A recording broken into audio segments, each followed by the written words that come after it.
Chapter 209 light. Wow! মেগোসের পেটের ভেতরের শিশুটা কেঁদে উঠল। সে ছটফট করছিল, যেন এই পৃথিবীতে জন্ম নিয়ে তার মাকে এই ভয়াবহ বিপদ থেকে বাঁচাতে চাইছিল। কালো, ঠান্ডা আর মসৃণ সুতোগুলো যেন হঠাৎ একটা জোরদার ধাক্কা খেল। মনে হলো কোনো এক অদৃশ্য শক্তি সেগুলোকে চেপে ধরেছে, যার ফলে সুতোগুলো পিছনের দিকে পিছিয়ে যেতে বাধ্য হল। ওয়া! ডান স্মিথ আর ক্লাইন মোরেত্তি দুজনেই একই সাথে মাথা ঘুরে পড়ে যাওয়ার মতো অবস্থা হল। তারা অনুভব করল তাদের গলা আপনা আপনি সংকুচিত হয়ে আসছে। শ্বাসনালী বন্ধ হয়ে আসায় মুহূর্তের মধ্যে তাদের দম বন্ধ হয়ে আসার উপক্রম হল। তাদের নাক, চোখ আর কান দিয়ে গাঢ় লাল রক্ত গড়িয়ে পড়তে লাগল। মনে হল যেন তাদের শরীরের সব রক্তনালী ফেটে গেছে। ধূসর কুয়াশার উপরের জগতে যাওয়ার সময় ক্লাইনকে যে ভয়াবহ সব প্রলাপ আর ফিসফিসানি শোনার যন্ত্রণা সহ্য করতে হতো, সেই অভিজ্ঞতা যদি তার না থাকত তাহলে সে নির্ঘাত জ্ঞান হারাত। আর ডান স্মিথ যদি সেন্ট সেলিনার ছাইয়ের বাক্সটা শক্ত করে ধরে না রাখত, তবে তাদের দুজনেরই লিওনার্ড মিচেলের মতো ওখানেই অজ্ঞান হয়ে পড়ে যাওয়ার কথা। মেগোসের মাথাবিহীন ধরটা ঘুরে ক্লাইনের দিকে ফিরল। ক্লাইন দেখতে পেল তার পোড়া চামড়া আর মাংস খসে খসে মাটিতে পড়ছে, আর সেই সাথে সে দেখতে পেল সেই পবিত্র অথচ ভয়ঙ্কর অশুভ সাদা হাড়ের ব্লেডটা। নিজের পুরনো অভিজ্ঞতার জোরে সেই ভয়ঙ্কর প্রভাব থেকে কোনোমতে বেঁচে গিয়ে ক্লাইন অনুভব করল তার মাথার তালু শিরশির করছে। ডান দিকের বুকের তীব্র ব্যথার কথাও সে বেমালুম ভুলে গেল। সে দেখতে পেল তার শত্রু পাগলের মতো তার দিকে ধেয়ে আসছে। মন্ত্র পড়ার, আধ্যাত্মিক শক্তি ঢালার আর ফ্ল্যারিং সান চাম ছুঁড়ে মারার মতো একটুও সময় সে তাকে দিচ্ছিল না। ঠিক যখন সে হামলাটা থেকে নিজেকে বাঁচানোর জন্য সরে যেতে যাবে, ক্লাইন দেখল মেগোস হঠাৎ করে থেমে গেল। সে দেখতে পেল ডান স্মিথের কালো ট্রেঞ্চ কোটটা বাতাসে উড়ছে। তার কোনাকুনি দাঁড়িয়ে থাকা ক্যাপ্টেন নিজের মাথাটা নিচু করে রেখেছে। তার পিঠের ওপর দিয়ে বেশ কয়েকটা মোটা আর ছটফটে জিনিস বেরিয়ে এসেছে, দেখতে ঠিক বিষাক্ত সাপ বা শুঁড়ের মতো, কিংবা কোনো দানবের মতো। ডান স্মিথ নাইটমেয়ার হিসেবে নিজের ক্ষমতা ব্যবহার করে মেগোসের নড়াচড়া জোর করে আটকে রাখার চেষ্টা করছিল। Boom boom boom! মেগোসের সামান্য একটু ধস্তাধস্তিতেই ডান স্মিথের পিঠ থেকে বেরিয়ে আসা মোটা শুঁড়ের মতো জিনিসগুলো একসাথে বিস্ফোরিত হল। প্রচুর পরিমাণে রক্ত ছিটকে বের হয়ে এল। বৃষ্টির মতো ঘরের প্রতিটি কোণায় ছড়িয়ে পড়ল সেই রক্ত। তবে এই ফলাফলে ডান স্মিথ মোটেও হতাশ হল না, কারণ সেন্ট সেলিনার ছাইয়ের বাক্স থেকে বেরিয়ে আসা কালো সুতোগুলো সেই রক্ত শুষে নিয়েছিল। হ্যাঁ, সুতোগুলো রক্ত শুষে নিয়েছিল। অসংখ্য ঠান্ডা, মসৃণ আর শুঁড়ের মতো সেই সুতোগুলো যেন উন্মাদ হয়ে উঠল। তারা ঝাঁকে ঝাঁকে সামনের দিকে এগিয়ে গিয়ে মেগোসকে শক্ত করে বেঁধে ফেলল। তার ফুলে ওঠা আর ছটফট করতে থাকা পেটের চারপাশ পেঁচিয়ে ধরল। এটাই সুযোগ। ক্লাইন যেমন নার্ভাস ছিল, তেমনি উত্তেজিত হয়ে পড়ল। সে প্রাচীন হার্মিস ভাষায় লাইট শব্দটি চিৎকার করে বলার জন্য প্রস্তুত হল। ওয়া ওয়া ওয়া! আবারও সেই শিশুর কান্না শোনা গেল, তবে এবার কান্নাটা অনেক বেশি ঘন ঘন আর একটানা হতে লাগল। অসংখ্য কালো সুতোগুলো হঠাৎ করেই থেমে গেল। সেগুলো পিছন দিকে সরে গিয়ে এমনভাবে কাঁপতে লাগল যেন তাদের ওপর বাজ পড়েছে। মেগোস যে নিজেকে মুক্ত করে ফেলতে যাচ্ছে সেটা বুঝতে পেরেই ডান স্মিথের চেহারার অভিব্যক্তি বদলে গেল। এক মুহূর্তও দ্বিধা না করে সে তার ডান হাতের তালু গুটিয়ে নিল। হাতটাকে থাবার মতো বানিয়ে সজোরে নিজের বুকেই ঢুকিয়ে দিল, একেবারে বুকের বাঁ দিকে। খুব দ্রুত সে তার ডান হাতটা বের করে আনল। তার আঙুলগুলো শক্ত করে ধরেছিল একটা রক্তমাখা হৃৎপিণ্ড। হৃৎপিণ্ডটা তখনও স্পন্দিত হচ্ছিল, আর তার সাথে যেন রাতের নিস্তব্ধতা আর স্বপ্নের প্রশান্তি জড়িয়েছিল। ক্যাপ্টেন! ক্লাইন অসহায়ভাবে দাঁড়িয়ে দেখল ডান স্মিথ হৃৎপিণ্ডটা সেন্ট সেলিনার ছাইয়ের বাক্সের ভেতরে গুঁজে দিচ্ছে। তার চোখের দৃষ্টি দ্রুত ঝাপসা হয়ে এল। হুশ হুশ হুশ! গভীর রাতের দুঃস্বপ্নের মতো শোনায় এমন একটা কান্না প্রতিধ্বনিত হতে লাগল।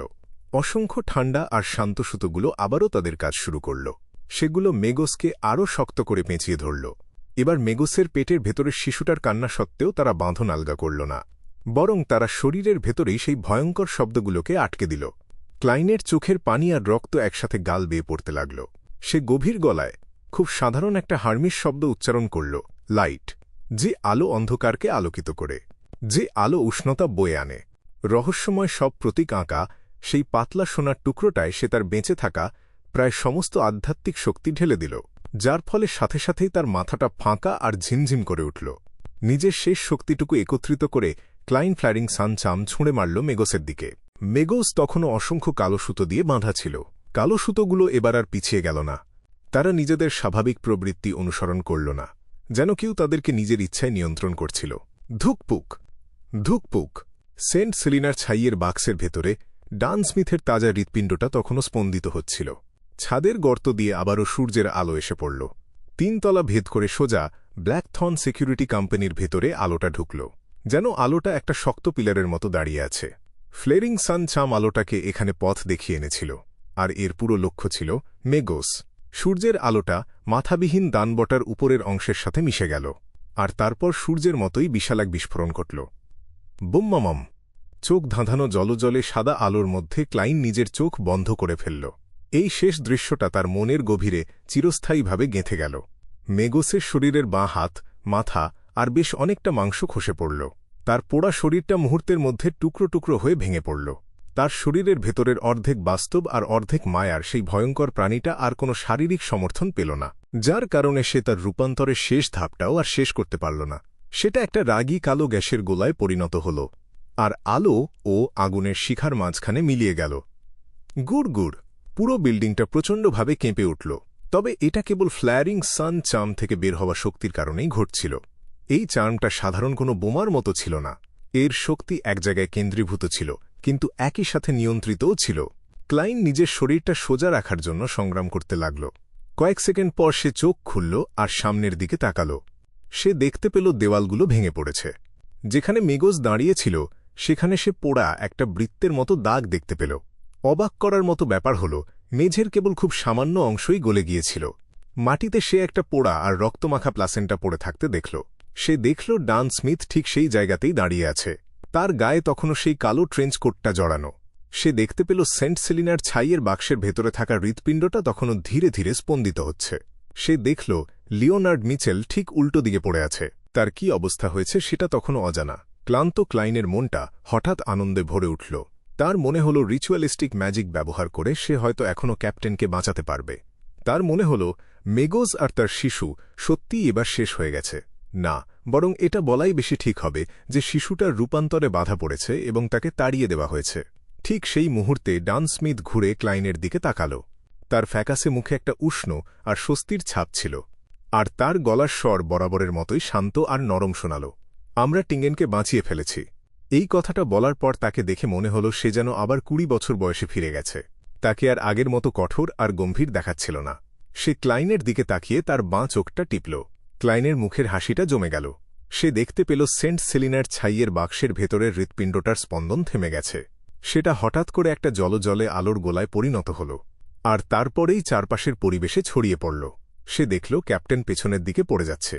তার 2 হাতের সমস্ত শক্তি যেন হারিয়ে গেছে। মনে হচ্ছিল পুরো দৃশ্যটা যেন পরপর সাজানো কিছু ছবির মতো। কিন্তু এই পতন থামানোর জন্য ক্লাইন কিছুই করতে পারল না। ঠাস! সেন্ট সেলিনার ছাইয়ের বাক্সটা সজোরে মাটিতে পড়ে গেল, ঠিক যেমন ক্লাইনের হৃদয়টাও যেন ধড়াস করে মাটিতে আছড়ে পড়ল। ঠক ঠক! যদিও বাক্সের কোনো ঢাকনা ছিল না, তবুও ভেতরের অন্ধকার যেন এর মুখটাকে বন্ধ করে রেখেছিল, যার কারণে জলজলে বালুর মতো সেই ছাইগুলো বাইরে ছড়িয়ে পড়ল না। বাক্সটা গড়িয়ে গড়িয়ে বেশ কিছুটা দূরে ক্লাইনের দিকে এগিয়ে এল। ডান স্মিথ ধ্বংস হয়ে যাওয়া মেঝের ওপর পড়ে গেল। তার গাঢ় ধূসর চোখ দুটো থেকে সমস্ত দীপ্তি হারিয়ে গেছে। সে ছাদের গর্তটার দিকে তাকিয়েছিল। সূর্যের আলো সরাসরি তার মুখের ওপর এসে পড়ছিল। ক্যাপ্টেন! ক্লাইনের চোখ আবারও ঝাপসা হয়ে এল। সে চিৎকার করতে চাইল, কিন্তু সেই ডাকটা আর তার পরের কথাগুলো তার গলার কাছেই আটকে রইল। আমরাও আপনাকে খুব মিস করব। ঠিক সেই সময় সেন্ট সেলিনার ছাইয়ের বাক্সটা গড়িয়ে তার পায়ের কাছে এসে থামল। হঠাৎ করেই ক্লাইন নিজের বুকে প্রচণ্ড একটা ব্যথা অনুভব করল। তার চোখের মণি দুটো প্রবল বেগে সংকুচিত হয়ে এল, আর সে নিজের জায়গাতেই পাথর হয়ে গেল। সে নিচের দিকে তাকাল, আর দেখল সামান্য ফ্যাকাসে আর রক্তে ভেজা একটা হাতের তালু তার বুকের বাঁ দিক ফুঁড়ে বেরিয়ে এসেছে। মেগোস মরেনি। না, নতুন কোনো শত্রু, পর্দার আড়ালের আসল মাথা। আমি কি মরে যাচ্ছি? ক্লাইন খুব দ্রুত নিজের জ্ঞান হারিয়ে ফেলতে লাগল। তার চোখগুলো প্রায় ফোকাস হারিয়ে ফেলছিল। তার শরীরটা একপাশে ঢলে পড়ল। তার শ্বাস-প্রশ্বাস ধীরে ধীরে কমে আসতে লাগল, আর শেষমেশ সে অনুভব করল যে হাতের তালুটা খুব দ্রুত পেছনের দিকে টেনে নেওয়া হল। সে দেখতে পেল এক জোড়া একদম নতুন চামড়ার বুট জুতো, আর একটা হাত নিচের দিকে নেমে আসছে, একটা সামান্য ফ্যাকাসে হাত। হাতটা সেন্ট সেলিনার ছাইয়ের বাক্সটা খামচে ধরল। ক্লাইনের চোখের সামনে সব অন্ধকার হয়ে এল, আর সে পুরোপুরি জ্ঞান হারিয়ে ফেলল। পুরোপুরি ধ্বংস হয়ে যাওয়া ব্ল্যাকথর্ন সিকিউরিটি কোম্পানির চারপাশে পোড়া আর ভাঙাচোরা জিনিসপত্র ছড়িয়ে ছিটিয়েছিল, কিন্তু সেখানে একটুও শব্দ ছিল না। জায়গাটা একদম গোরস্থানের মতো নিস্তব্ধ হয়ে পড়েছিল। কয়েক মিনিট পরে লিওনার্ড মিচেলের শরীরটা নড়ে উঠল। সে ধীরে ধীরে চোখ খুলল। সে অনেক কষ্টে নিজেকে সামলে নিয়ে উঠে বসল, আর চারপাশটা একবার ঘুরে দেখল। সে মাটিতে ডান স্মিথকে পড়ে থাকতে দেখল।